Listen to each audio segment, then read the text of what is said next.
Okay, welcome guys to another video of the Rootwood method. This is about the grammar of Surah 100.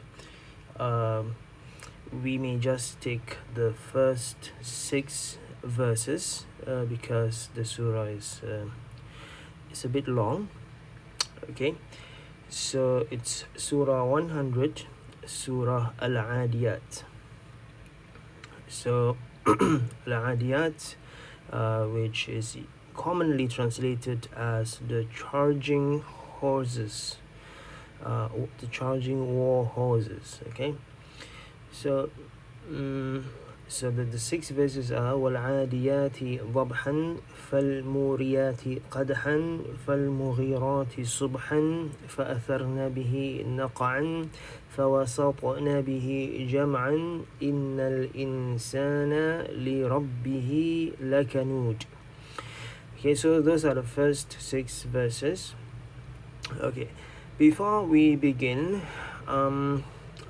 this surah contains words that are not frequently used in the Quran. In fact, not even in Arabic language. Okay, like or at least they are not used in such a way that they are used in this surah. Okay, so let's begin. Okay, so وَالْعَادِيَاتِ ضَبْحًا. Now this verse is quite concise, but lacking in some words that are assumed to be there. Okay, that are assumed to be there. Let's get straight to the grammatical analysis or the parsing of this sentence, and then we go to some morphological issues of these words. All right.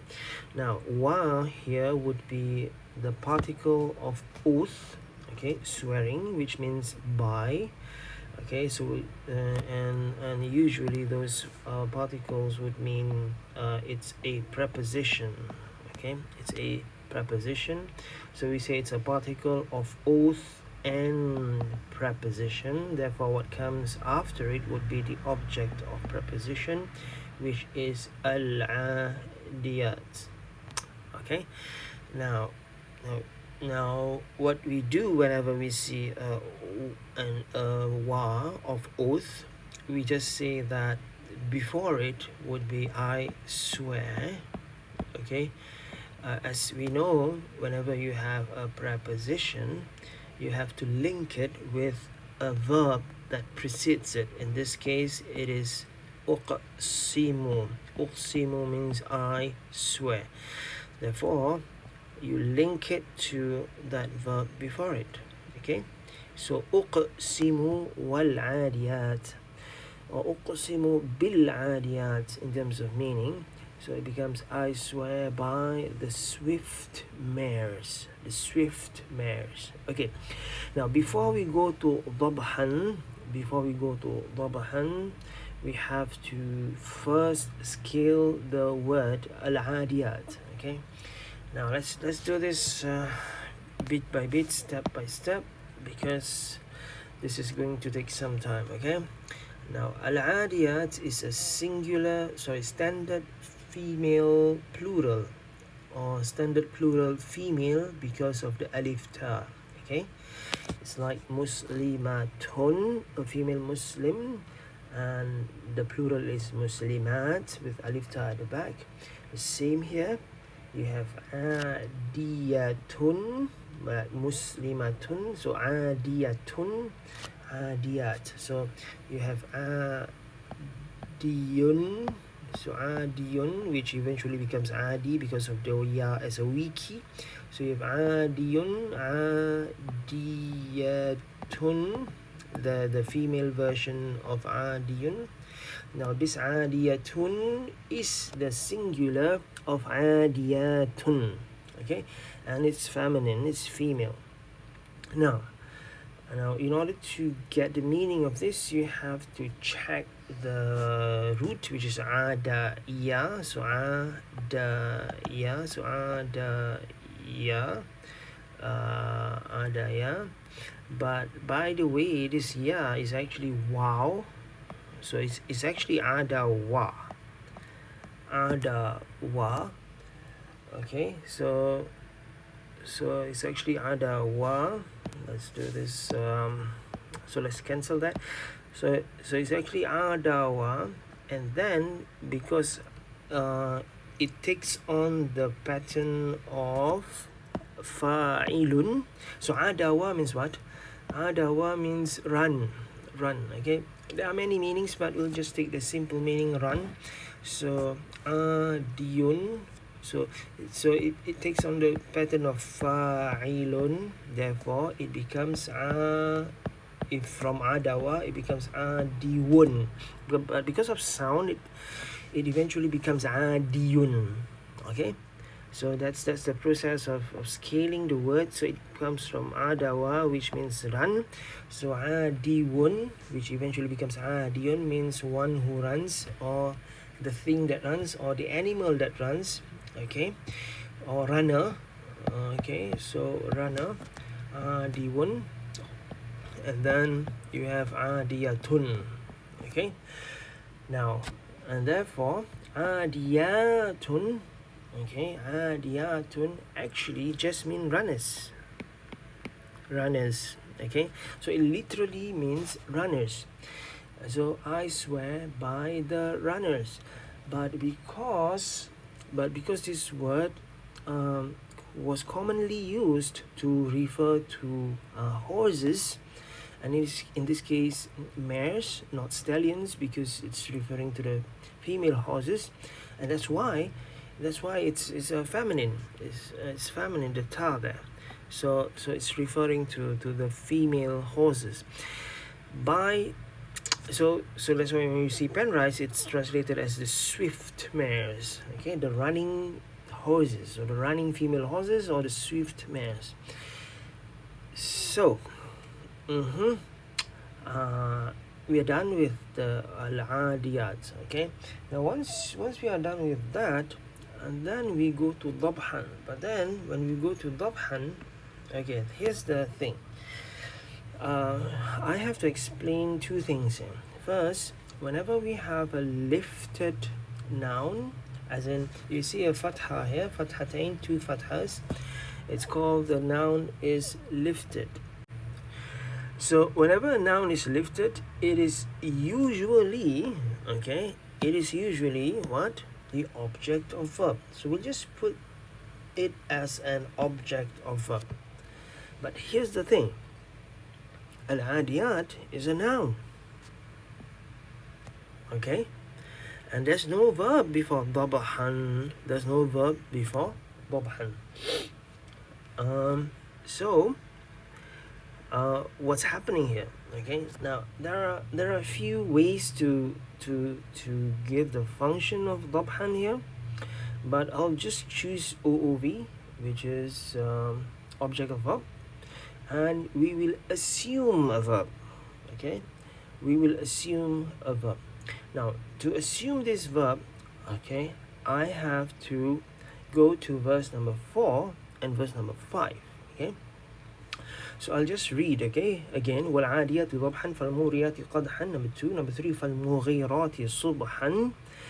And then we go to the next one is فَأَثَرْنَا بِهِ نَقْعًا فَوَسَطْنَا بِهِ جَمْعًا. Okay, I'm going to write those words there down here. So atharna, and then the next one is wasatna. Okay, now as you can see here, this is conjugation number 6. This na at the back of athar and wasat means they female. Okay, conjugation number 6, right? So if you remember the verb table, you say fa'ala, fa'ala, fa'alu, fa'alat, fa'alata, fa'alna. That number 6 is referring to they. Number 3, which is the wow, is referring to they all male. So if you have athara and wasata plus wow male plural, it becomes atharu and wasatu. In this case, it's referring to plural female, okay, which is the mares, the female horses. Okay, now okay, now that's I have to mention that because we are going to assume a verb here. Okay, so you have this is a noun, so it comes from the verb dod ba ha. Okay, dod ba ha. So I'll just put the shackle there, dod ba ha. Now dod ba ha has the meaning of pant, to give a, to make a voice, because you run a lot fast, therefore you panting. Okay, so the act of panting is called dabhun, but in this case it's dabhan because it's lifted by the verb before it, and the verb before it is assumed as dabaha. And if we were to refer or put a pronoun to the verb, so who is panting or who are panting, then we have to put a noon because we are referring to the mares or to the horses. Okay, and it becomes dabahana. Nope, it becomes dabahna because of 4 minus 1. Okay, therefore that is an assumed verb before dabhan, which is dabahna. Okay, so dabahna means they panted. Okay, so they panted, so dabhan means a panting. Okay, so they panted a panting, which means with that we can be sure that dabhan is object of verb because there is an assumed verb which is dabahna before it. Okay, and then the arrows will become like this. Okay, like that. Now let me just explain a note on this kind of object of verb where you have the verb and the object of verb sharing the same roots. Okay, it's and we call it object of verb, and in fact when that happens usually they call it absolute object of verb. Absolute just means that they share the same roots. Okay, so for example we say shukran. Usually in Arabic you say shukran, and you see that it's lifted, right, with a fatha, so you see that. So this is actually OOV, object of verb. Okay, but you don't have, so this means thanks lah. Okay, so thanks. So basically when you say thanks, it means the verb is I, or the you are saying thanks, so I say thanks. And of course every time you say thank you to someone, you don't say I say thanks, right? You just say thanks. But it really means grammatically the sayer is you and you are saying thanks. So likewise in Arabic it works like that. So in Arabic it's like ashkuruka, so the assumed verb would be ashkuruka, so it means I, and then this one is thank you, I thank you, thanking. So shukran means literally a thanking.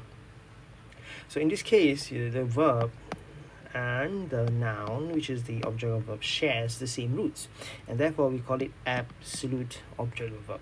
In Arabic we call it maf'ulun mutlaq. Maf'ulun mutlaq.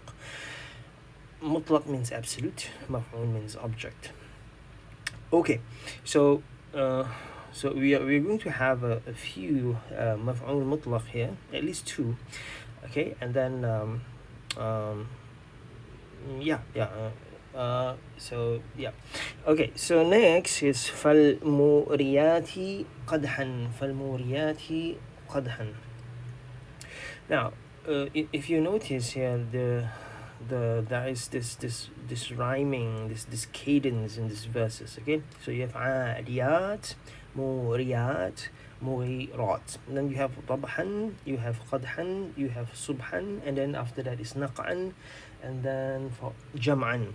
So you have this adiyat. The alif ta is called standard plural female, and then the next word, the five verses that end with طبعا قدحا and all that, those are mostly verbal nouns. Okay, mostly verbal nouns. So that's why you have painting, you have striking.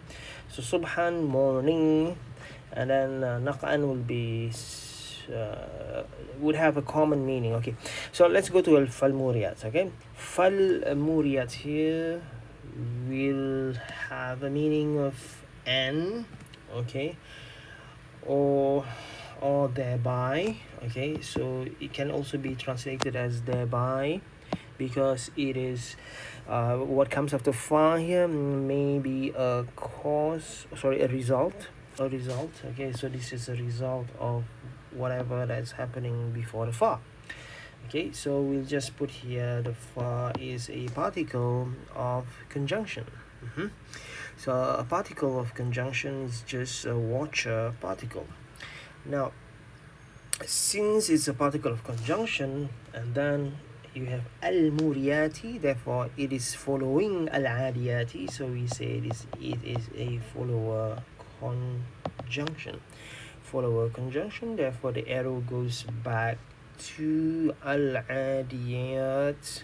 Okay, goes back there. And then you have qadhan. Okay, let's define the word al-muriyat. Okay, al-muriyat is you have the standard plural female because of the alif ta, right? Because of the alif ta.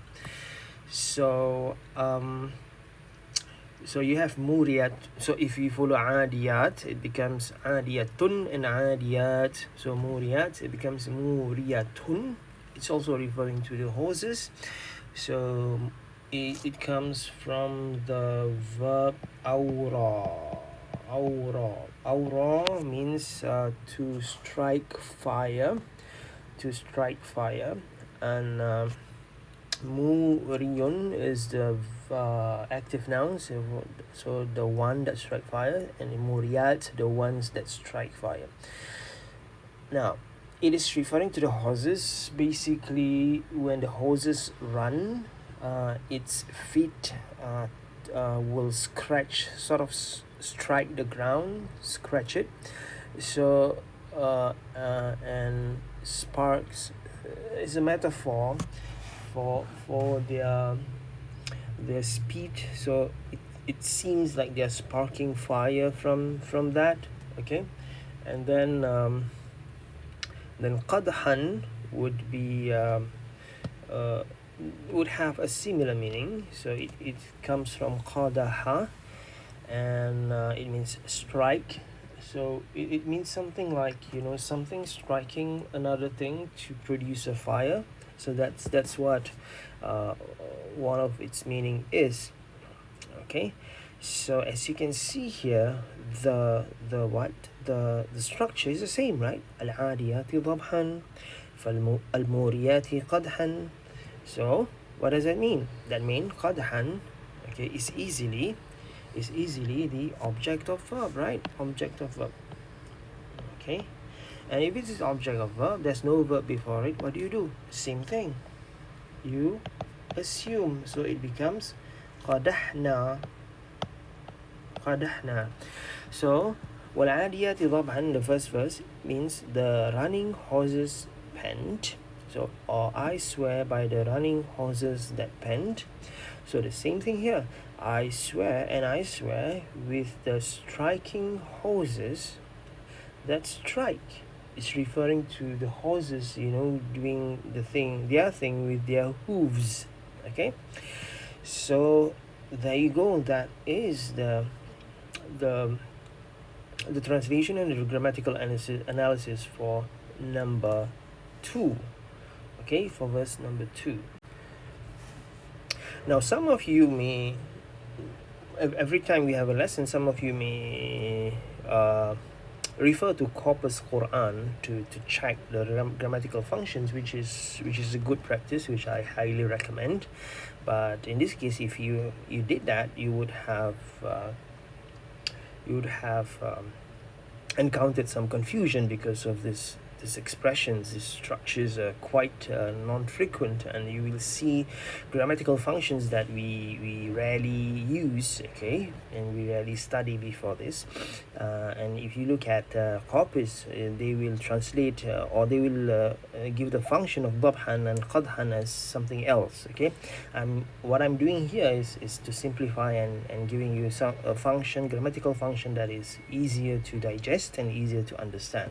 Okay, so that's just a note for those who refer to corpus, which is good. Okay, so we go to the next one. Okay, the next one is فالمغيرات subhan. Okay, same structure, therefore same thing. So this is conjunction, and then the next one would be object of follower conjunction. Therefore it follows the one before. Okay, so the arrow goes there, and of course this qadhan, we go back to qadhan, it becomes the arrow becomes like that. Sorry, the arrow should go the other way. Let me just erase that.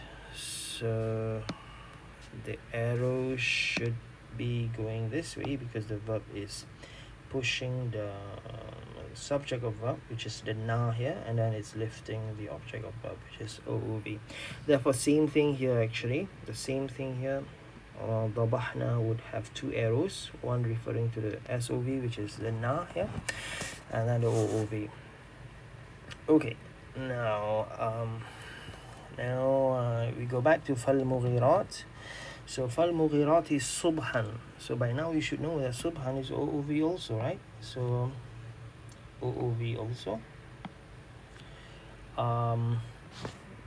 Okay, you will find another grammatical function in corpus, but I'm doing a simplification here. So you have an OOV, which means you will need to assume a verb which is from the noun itself. Okay, so sabaha, so it becomes sabahna. So sabahna, I'll give the meaning right after I read this verses. There's 3 verses, which means if we read assumed verses, it becomes والعاديات ضبحن ضبحا فالموريات قدحن قدحا فالمغيرات صبحن صبحا, which means number 1, I swear by the running horses that pant. Number 2, and I swear by the striking horses that strike. Number 3, I swear by the raiding horses that come in the morning. Okay, so al-mughirat comes from aghara, which means raid. Okay, so it is said that these horses, the war horses, do their raids in the morning to surprise their enemies. So that's the history of it. So if you see Penrose, it says the horses making a hostile excursion. Okay, it's high level English. And so it basically means the raiders. Okay, so from aghara means to raid, and then you have mughir, which is one who raids, or raider, and in this case it's standard plural feminine, SPF. So you have raiders, the horse raiders. Okay, so I just remember there's a movie, Raiders of the Lost Ark. Okay, so فالمغيرات صبحا. Okay, so sabaha means to come in the morning, subuh, right? Subuh in Malay they call it subuh, so morning or dawn. So yeah, that's it. So let's do the arrows to just conclude this verse. So the arrows will be, this is a verb, sabaha is a verb, and then you have a subject of verb, so the arrow goes there, and then the object of verb goes there. Okay, so yep. So we are almost done. Okay.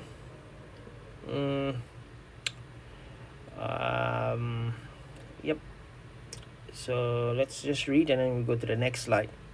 So I swear by the charging horses that pant, and I swear by the striking horses that strike with their hooves, and I swear by the raiding horses in the morning.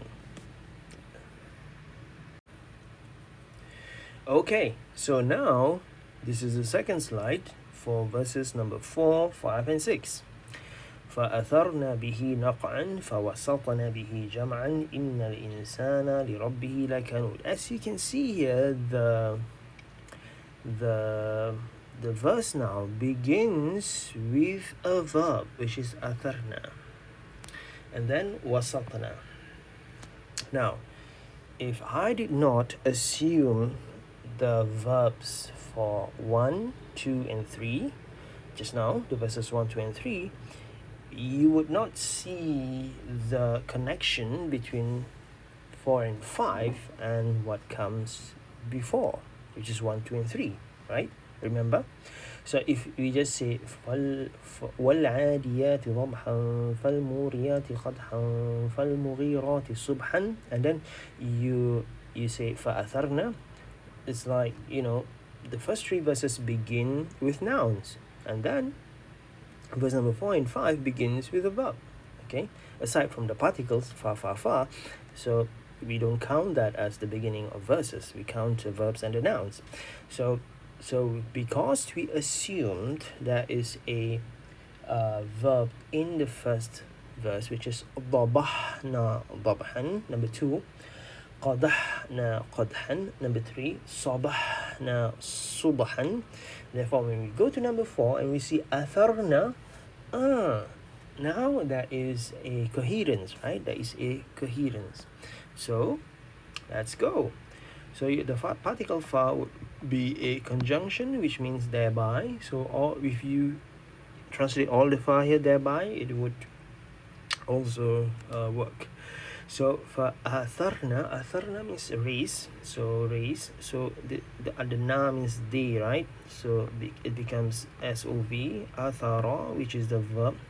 So verb becomes verb. And then the personal pronoun. Oh, sorry, that's not supposed to be the subject of verb is supposed to be here, because this is referring to the na here. Okay, and then the verb is here, and this is referring to the be here. Okay, bihi. All right, so we'll finish up with this first. Okay, so this verb pushing the subject of verb. Okay. Okay, now okay, we are done. So and then they raised with it. So be is particle of preposition, and he is it, so object of preposition. Therefore the arrow goes like that. Okay, and then the preposition is linked to the previous verb. Therefore you put an arrow there. It goes back to the verb atharna. Okay, so they raise what? They raise dust rising and floating in the air. So naq'an is the common meaning. Okay, if you go to the literal meaning, it means something else, but the common meaning is dust. We'll just take the common meaning. So if he says lifted, therefore it's an object of verb in this case, object of verb. So the arrow goes back to the verb, right? So not goes back, the arrow goes from the verb because it lifts the verb. There you go. Okay, so the meaning would be thereby the horses they raised with it dust. Meaning what? Meaning with their, with their, because they were charging, they were running, and then they were striking the ground. It sort of sparked, gives some sparked because of those striking, and because of that also they raised the dust floating in the air. Okay, now bihi here, bihi seems to go back to the previous noun. The previous noun would be subuh. Okay, with the during that time of subuh, or you can bring back the he to the raid. Okay, to the raiding, and they raised with the raiding, with their raiding dust rising and floating in the air. Alright, so thereby, after that, same thing. So the fa here is a conjunction. It's referring to that conjunction. And then you have a verb here, and then the na would be the subject of verb. Same thing like just now. Same thing like just now. So fawasatna means thereby they penetrated into the midst of. Okay, penetrated into the midst of what? Midst of the jama' here, the gathering. So so jama'a means gather. Jam'un or jam'an here is gathering. It can be also translated as collectively. Okay, collectively. Now let me just explain a bit. Okay, we'll backtrack a bit to bihi, and then we go to jam'an again. So bihi would be same thing as the previous bihi, so preposition and object of preposition, therefore you have the arrow like that. Okay, so the it will go back to the previous noun here, or the previous happening here, which is raising dust. So you say that they raise dust in the air, and then fawasatna bihi jam'an, and then thereby, because of that, or after that, they penetrated into the midst of the war, right? So into the midst of the war, jam'an. Okay, so before we go to jam'an, we'll just relate the linking verb for the preposition bihi. So you relate that back to the verb, and then we go to jam'an. Okay, so now jam'an, to make it simple. Okay, to make it simple, we say jam'an is object of verb. Why is it an object of verb? Because it's lifted, and jam'an here is translated as gathering. So sort of the gathering of it's like this horse with the rider penetrating the gathering of the enemies in front. Okay, so it goes straight into the midst of it. So the jam'an becomes an OOV, and therefore it is translated as that. So the V here goes to OOV, lifting the object of verb, which is jam'an. Now, so you can translate jam'an here as in multitude. Okay, in multitude. Or you can also translate here as collectively. Okay, because jama is a gathering is a collective. Okay, and if you translate it as collectively, it becomes what we call hal in Arabic, or we call state. Therefore, there is a possible function for jam'an, which is state. So it's basically saying like something like this. Then they penetrated into the midst, uh, collectively, or in the state of, in the state of, in the state where they are doing it collectively. Okay, so where do you get in the state? You get from the fatha. So whenever you have fatha, okay, the first thing that you should consider is it's because it's object of verb, and then if it doesn't work, then you translate it as in the state of. Okay, in the state of. But in this case, you don't. I think you just take object of verb and be fine with that. Um, uh, okay, so we're done with verse number 5. So let's go to verse number 6. Okay, verse number 6. Now verse number 6 is a transition. Okay, as in one part of the surah has ended with 5. Okay, and the first part of the surah is the description, or it's about the horses and the description of what they did. And then number 6 is tying up, is another topic altogether. Okay, now this connection, there is a disconnection because it's a new topic and you have to connect that. Okay, and that connection, okay, is critical.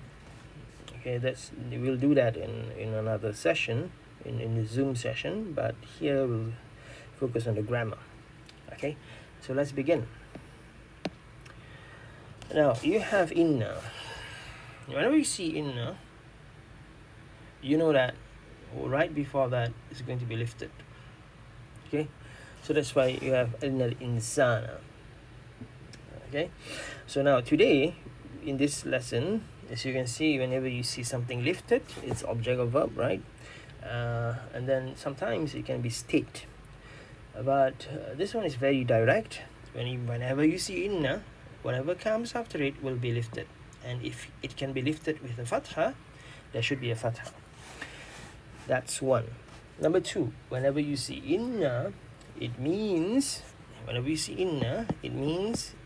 it is preceding a subject of nominal plus a predicate of nominal. Okay, which means what? Which means if there is no inna, you have a subject of nominal and predicate of nominal. But when inna comes into the picture, you can call this subject of inna, and you can call the second one as the predicate of inna.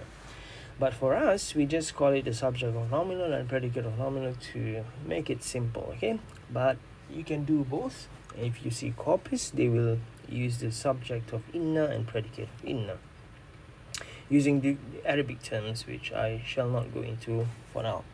So inna is a particle of emphasis. Now let's assume that there's no inna. Okay, if there's no inna, you'll see that the meaning becomes like this. Okay, with inna it becomes, indeed man for his Lord is surely ungrateful.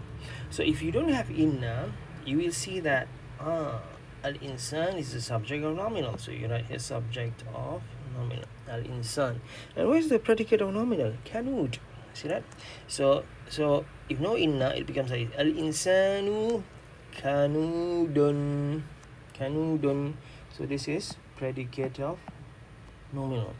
So that is the original structure of this verse, al-insanu kanudun. So that is the core of this verse. If you remember, we learn about pre, core, and post. So pre-sentence, core sentence, and post of the sentence. Okay, so this is it. This is the thing. So you have inna as the pre, right? As the pre. So inna lift. Okay, lifts whatever that comes after it. So in this case, it lifts the subject of nominal, and then it is pushes the predicate of nominal. And then you have li here, li rabbihi. Okay, this is the post of the sentence, as in the sentence is like this. Actually, it's al-insanu kanudun, al-insanu kanudun li rabbihi. But then, because of some reasons, li rabbihi comes first. Okay, so li is as usual the preposition, and then rabbi would be the object of preposition, and then every time you have a noun plus a personal pronoun, it becomes possessive. Okay, and therefore the arrows becomes like this: preposition, object of preposition, and then possessive is dragged by the noun before it. Okay, and then la kanud is particle of emphasis. So harf lamul qasam, they call it. This is a particle of oath. Okay, surely. Particle of emphasis also. Okay, it comes with inna. So inna and la here is like a pair. Okay, so it's a double emphasis, not just inna, but you have a la there, and so it becomes innal insana li rabbihi lakanut. So indeed man for his Lord is surely ungrateful. You add an is because there's a subject of nominal and predicate of nominal, therefore you add an is. Okay, so now there's something missing here, which is this, which is you have a prepositional phrase which is li rabbi or li rabbihi. You have to link it to a verb before it. Okay, now this is where the pre-coin post structure comes in handy. So remember I said the original structure would be al-insan kanudun. So kanudun li rabbihi. Okay, so when you rearrange based on the original structure, this one SOV, SON, subject of nominal, predicate of nominal, and this one is a prepositional phrase. You don't see a verb, right? Remember, if you link a preposition, you have to link to a verb. But if you don't see a verb, you link to the previous noun that is rooted. So kanud is rooted from Canada. Canada means to be ungrateful. So you bring this, just the preposition, back to the noun. Okay, so link it back to the rooted noun. Once you do that, we have concluded the grammatical analysis or the parsing of the first 6 verses of Surah Al-Adiyat. Okay, so see you in Zoom. Thank you for watching.